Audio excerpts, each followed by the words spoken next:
In this recap video, we will be looking at Quiboloy ipapa-aresto na. It's showtime, nasa GMA, SMNI, pinasara, at marami pang iba. Kumusta for me? This is Avor Joseph and welcome to Newside Worthy Recap Weekly Edition number 43. We have tons to cover since last week, so skip to the taxes provided if it piques your interest. Get magandaan for the blazing selective summation. Here are some pages commentary for your convenience. Quiboloy ipapa-aresto na. Pinapa-aresto na ng Senado at malamang House of Representatives sa susunod na mga araw dahil sa kanyang mga koneksyon or sa kanyang koneksyon sa Suarez Media Corporation or Sunshine Media Network International o SMNI. So basically, papa-aresto na siya ng Senado at ipapa-aresto na rin siya malamang ng House of Representatives sa susunod na mga araw dahil nga sa koneksyon niya with the SMNI. Ang leader ng Kingdom of Jesus Christ na si Pastor Apollo C. Quiboloy o PAQ.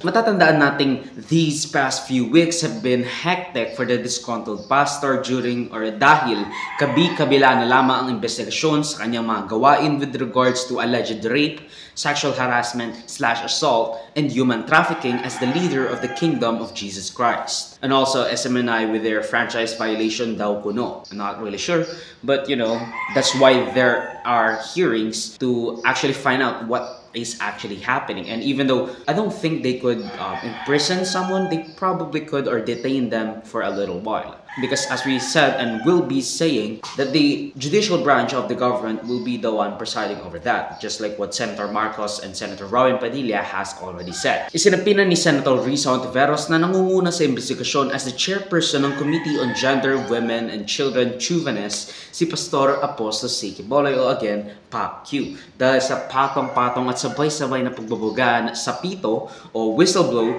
laban sa kanya at mga nakagambal or nakakagimbal na paratang laban sa kanilang dating leader na again si PAQ ng SMNI. If you want to learn more about that, just check my channel out at malamang sa malamang ay makikita mo yung saga ng pagtugi sa ating notorious na religious leader na, by the way, ay nasa most wanted list din ng Federal Bureau of Investigation o FBI ng Amerika. Subscribe!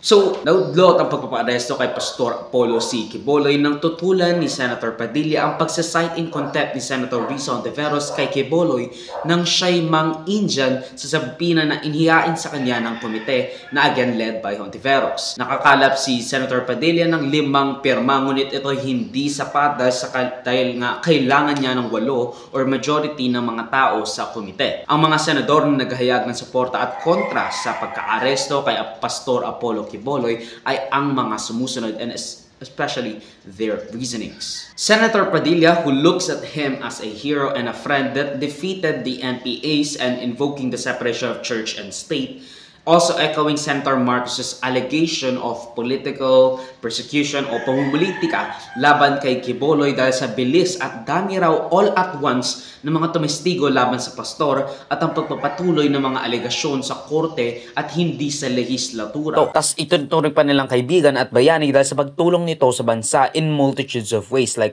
sabi ni Robin Hood Padilla na lumaban daw siya sa mga NPA. Meron akong sariling dahilan eh. Ang sarili kong dahilan para sa akin, nagiging biktima si pastor kasi nilabanan niya yung NPA. Yun ang sarili kong wala tayo, hindi deserve para sa mga mata ko ng isang tao ang tingin ko bayani sa pakikipaglaban niya sa komunista na naging kasama ko. Ganitong klase papayagan ko maiskandalo. Teka muna. Nasaan ang utang na loob natin sa serbisyo ng taong ito na inalay niya sa paglaban sa komunista? Yun ang personal kong dahilan. Hindi ito usapin ng pagkakaibigan. Kasama ko tong taong ito. Noong lahat ay tahimik na lumaban, lumaban yan. Para sa akin, deserve niya yun. Deserve niya ang aking suporta na mapunta siya sa korte, sa judiciary. Yun. Hindi ako naniniwala na in aid of legislation, makakagawa tayo ng mga bill ngayon na maapektuhan ang kingdom. Religion yan. Yun, pare ko. Sana naintindihan mo na to. Bihira, kampi-kampi naman to. Meron tayong korte at ang korte natin, yun ang simbolo ng justice. Makikita naman natin, nasa kanila ang justice. So, walang pinakamagandang avenue para humingi ng hustisya ang mga biktima, kung meron.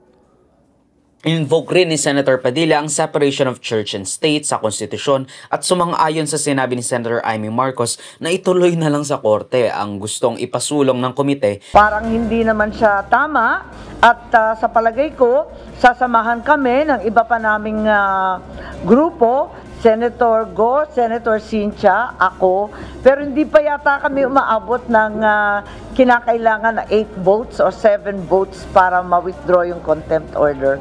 Pero mulat sa poll, talagang tutol ako sa pag-i-issue ng sabina. Yung ibang akusasyon ay napakatagal na, ba't ngayon lang lumilitaw ng sabay-sabay?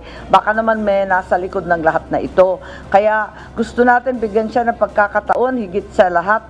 Ang pagkaintindi ko, meron na rin mga kaso na pinila sa korte. Kaya't siguro huminahon tayo at wag naman natin na inaapi yung tao. Meron naman ng kasong inihain ang DOJ, or at least meron ng kaso na nakabinbin sa mga hudikatura. So why are you inquisiting him or inquisitioning him, I guess? Pero yun nga, hindi naman dahil daw, or at least hindi naman daw dahil sa pinapakita or nakikita agad na guilty si Quiboloy, kundi dahil dinidisrespect niya na yung institusyon ng Senado, which is why he was being kind of arrested. Senator Cynthia Villar, who sees him as a close family friend. Ayon kay Senator Padilla, and even he said that he was a hero of him. Sabi rin ni Senator Cynthia Villar na kaibigan ko to, bakit mo siya paparatangan ng ganito? Samantalang hindi nagbigay ng statement, as far as I know, which isn't a lot, sina Senator Mark Villar at Senator Bongo sa kanilang pagtutol sa pagsasite in contempt ni Quiboloy.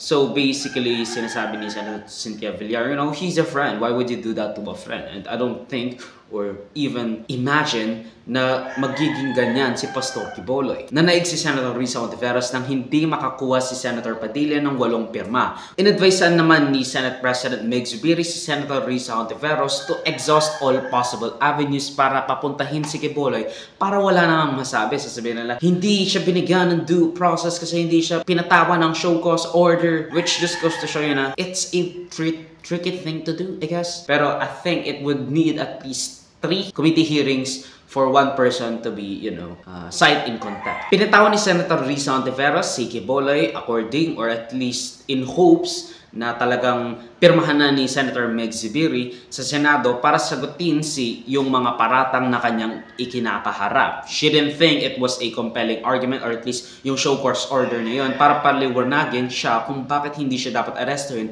o papuntahin sa Senado para sagutin yung mga paratang na kanyang ikinakaharap. And of course, she didn't think it was a compelling argument not to attend the hearings at ayun, nirequest niya kay Senate President Meg Zubiri na iparesto na si Pastor Quiboloy, which he eventually did. Sinasabi ni Senator Risa na ang pagpaparesto kay Quiboloy is not because he's guilty na agad, or at least hindi niya agad ina-assume na guilty agad. Kasama na rin ang dahilan kung bakit ayaw niya sumipot sa hearing, kundi dahil dinidisrespect niya raw, as I said earlier, ang institusyon ng Senado at legislatura as a whole by ignoring their orders. The House of Representatives also echoes the sentiment regarding the subpoena that they have ordered against Quiboloy as well. So, naipasa na rin ang House Bill 9710 with 284 in favor, 4 na di pabor at 4 abstain na nagre-revoke o nagbabawi ng prangkisa ng Suarsug Media Corporation o Sunshine Media Network International o again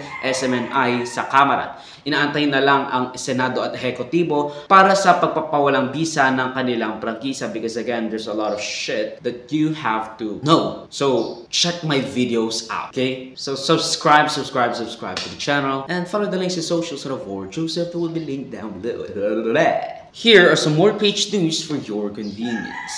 No permit, no exam, bawal na. Sa isang bagong batas na ipinasa ni Senator Revilla na RA 11984, ibinabawal na ang mga notorious na hadlang o barrier sa ating mga estudyante na nag-aaral sa mga pribadong paaralan. If you're a student, kahit hindi ka nag-aaral sa pribadong paaralan, let us rejoice dahil talagang napakalaking balakid ang pulisiyang no permit, no exam sa katulad nating mga mag-aaral ng mga paaralan at naglalakihang kolehiyo at universidad, even just the small ones. Tandaan natin na hindi porke nasa pribadong eskwelahan, kolehiyo o universidad, sila yung mga burgis o mga mayayaman. Tandaan natin ang mga beneficiary ng scholarship sa ating bansa na hindi sapat ang nakukuha o kaya na may delayed ang stipend na nakukuha sa scholarship providers nila. Napakalaking hakbang ang pagtatanggal ng pulisiyang no permit, no exam sa paglaban sa komersyalisasyon ng pribadong sektor ng lahat, or at least at the very least those that actually get the most attention: elementary, preschool, high school,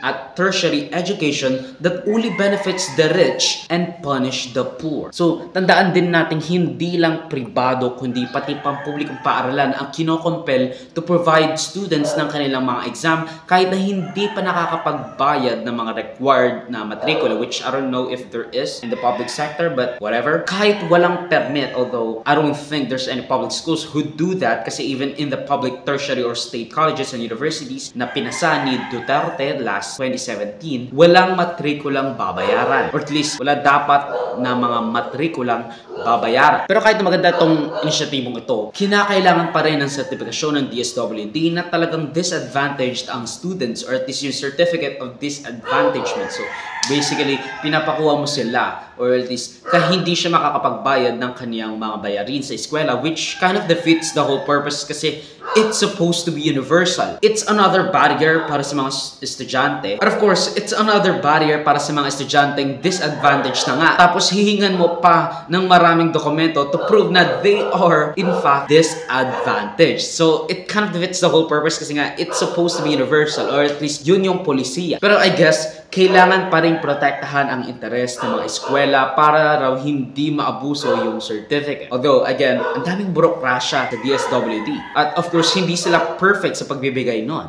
And I don't think they are capable of actually doing that effectively without having some sort of denial of service to everyone else, or anyone for that matter. Kasi nga, again, this is supposed to help the disadvantaged students. At least even one of those students will be denied of that, and it defeats the whole purpose of the RA something something bill. Arnolfo Teves, nahuli na!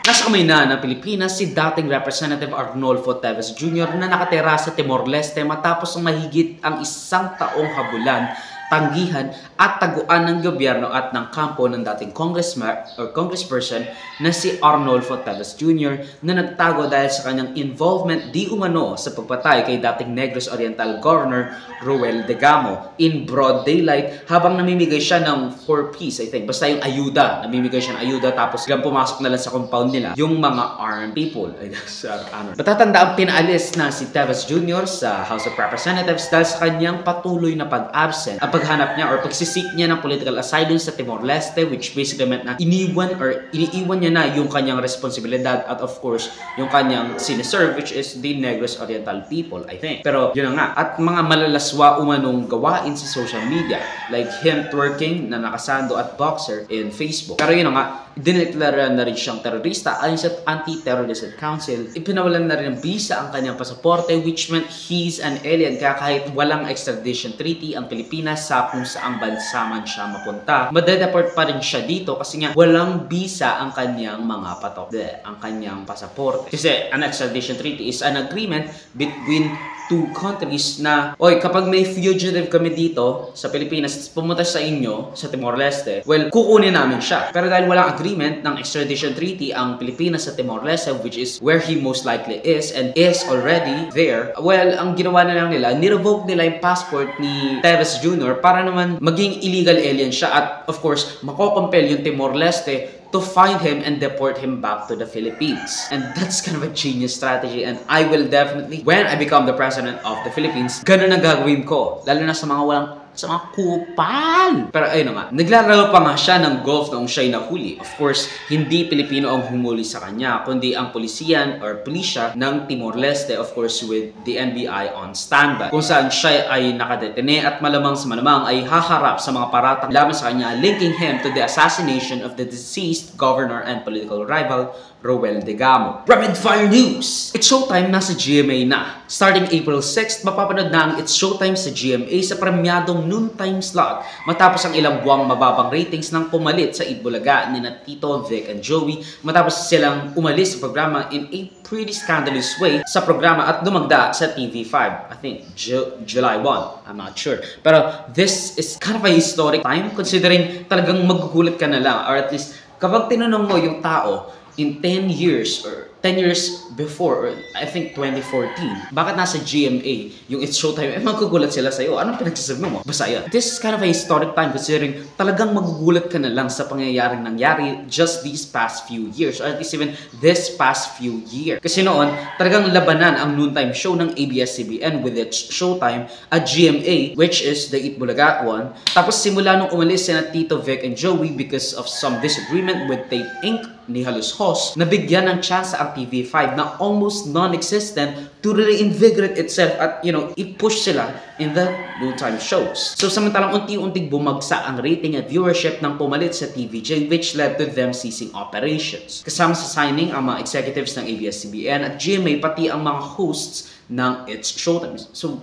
this is a pretty big deal. Bohol painter Leonardo da Vinci Award or Reward. I'm not sure. Pero yun na nga, iginawad sa isang Boholanong pintor na si Elvin Vitor ang prestihiyosong Leonardo da Vinci International Award na kumikilala sa mga brikang pintor sa buong mundo. Ipinapakita ni Elvin Vitor ang angking talino at husay na nasa loob ng bawat Pilipino, maliban sa akin of course, sa larangan ng sine. Itinatayo niya ang bandera at rekognisyon ng tatak Pinoy. Human long Guinness World Record. Nasungkit ng ating kababayan sa Quirino Grandstand ang Guinness World Record para sa biggest human lung formation na diniluhan at kinalahukan ng 5,596 katao upang makabuo ng pinakamalaking human lung formation. Again, binasag ng ating panibagong world record ang record ng India noong 2017 na kinalahukan ng 5,007 participants. So, ang initiative ito is to aim or at least aims to raise awareness at ipagdiwang ang World Tuberculosis Day. At yan ang patatapos ng News Time Worthy Recap Weekly Edition for roughly the 3rd week of March 2024. Mag-suggest more topics and or corrections to the balitas if you feel I misrepresented them in any way. Salamat sa mga panonood mga kabayan. For me, like, subscribe, and follow my links in socials to the board. Joseph that would be linked down below. Sa susunod ulit, paalam. Psst!